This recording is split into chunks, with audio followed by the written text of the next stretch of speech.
Hi everyone, it's Meade Skeleton. Hello, yes, hello YouTubes. Hello out there in YouTube land. Oh, another vlog chat for you. Well, I want to give everyone an update. It looks like I will not be moving anytime soon. We decided that, the expenses of moving and going to another place would be very stressful on my 86-year-old father, so we decided not to move.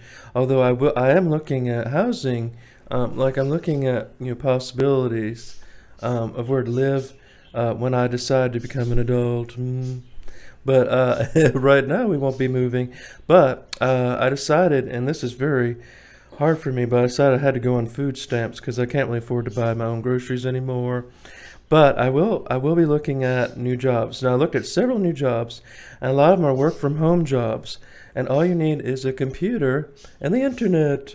So I think I could do that, and that way, if I have to run to the bathroom's right around there, so I don't have to worry about being late.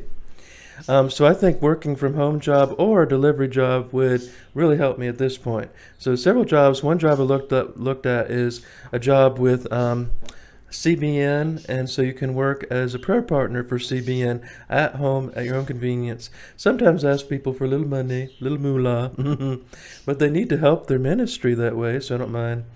And then another job I looked at is a delivery job with Amazon, which is really nice because you don't have to talk to anybody, just drive around. Now, of course, if I go into a rough neighborhood, I don't know what I'm going to do. Yeah, if I see Daquan standing around there at Tyrone looking for some trouble, who knows? But yeah, I think a delivery job would be be very helpful. Yeah. Um, and I've lost half of my quarantine weight. Yay! I was quite a porker back in early July, but I've dropped 10 pounds since then. And that's why I got myself this beautiful new Hawaiian shirt. I'm ready for the beach. I need a vacation, y'all. I need to get away from all this stress in my life. So things have been very stressful lately. First of all, not only they're destroying my city, tearing down all our beautiful monuments, but I am at a financial quandary, and I have some siblings who are very angry at me, yelled at me on the phone, calling me a ungrateful brat, having to deal with older siblings doing that. And I have one sibling who's, he's done a lot better than I have, so I sort of am a little bit jealous, although I think he thinks that I just mooch, mooch, mooch, which is not true.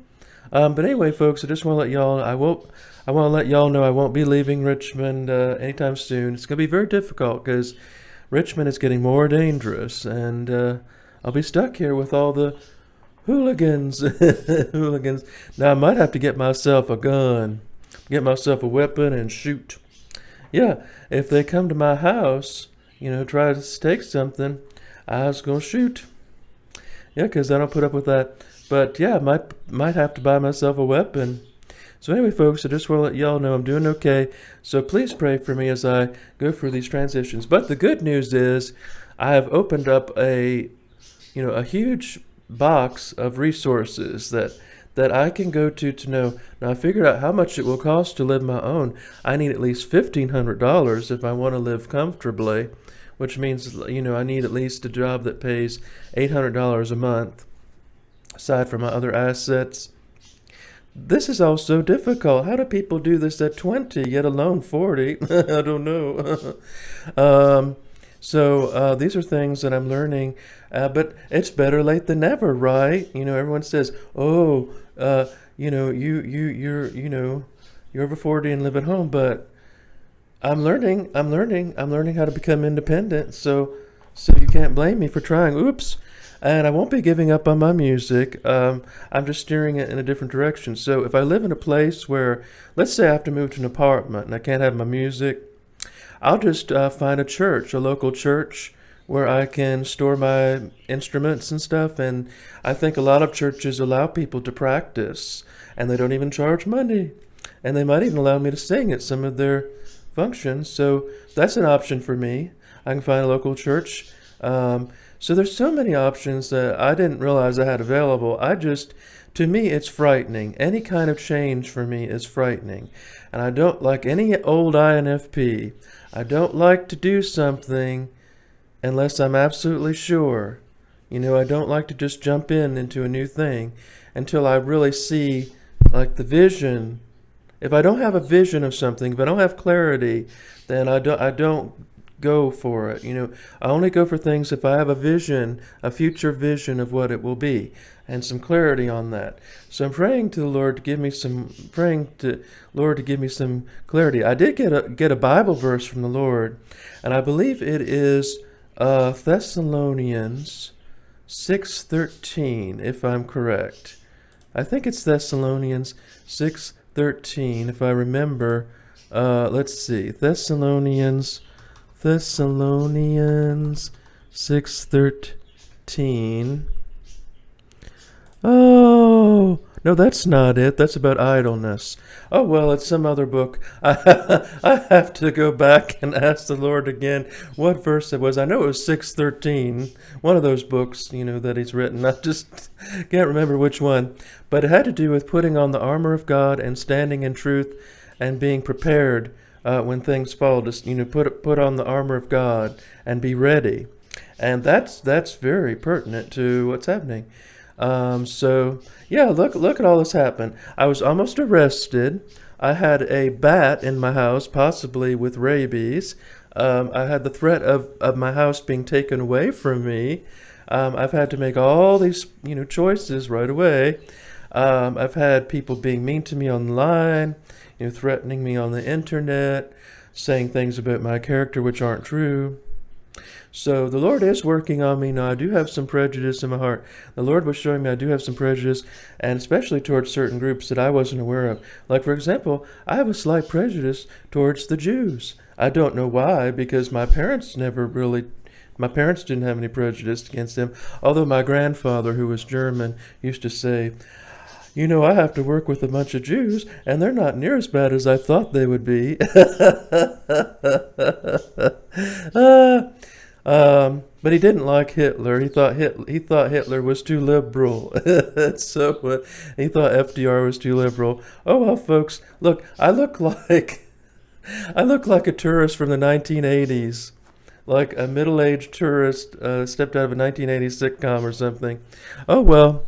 Anyway, folks, yes, the Lord's working on the prejudice in my heart, and I don't know why, because Jews aren't so bad. Although when I got the Jewish on my DNA test, I thought I would just die. I couldn't believe, how could I be 4%? Well, what I think is either someone was adopted, or it just has to do with having that little bitty Eastern European. See, I'm mostly Northwest European, but my grandmother was Lithuanian.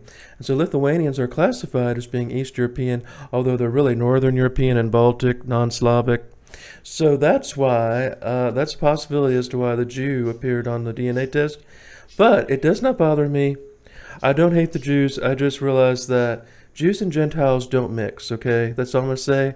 I'm not being prejudiced that way. It's just that we have to marry Christians. A Jew can't marry a Christian. If a Christian marries a Jew, they'll lose their faith. We can't be unequally yoked. So Jews and Gentiles don't mix is what my great-grandfather used to say, and I think he was right on that. But that's not being anti-Semitic, because Jews, they like to stay with each other, right? The Jews were taught not to mix with us, and so that's why it was such a catastrophe. If a Jew on my family tree, even only 4% or something, that kind of makes it very complicated and very ambiguous. What am I? But I know that I'm not Jewish because I'm a Christian, and okay, so mostly Northwest European, so that's what counts. So I guess these things I'm working on, the prejudice and the Jews, and I really don't mind the Jews at all.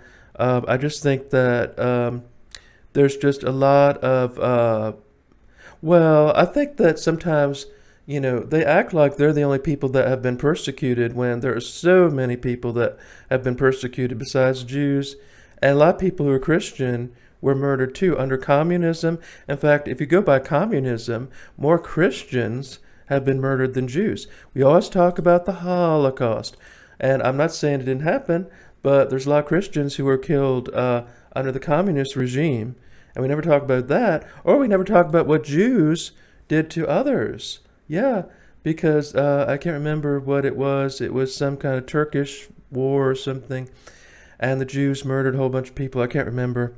But anyway, folks, that's all I'm gonna say about that. Working on my heart, prejudice in my heart, trying to get my job in order, trying to get my living situation in order. So thank you all for watching. Go to my website at meadskeletonsplace.com. Bye.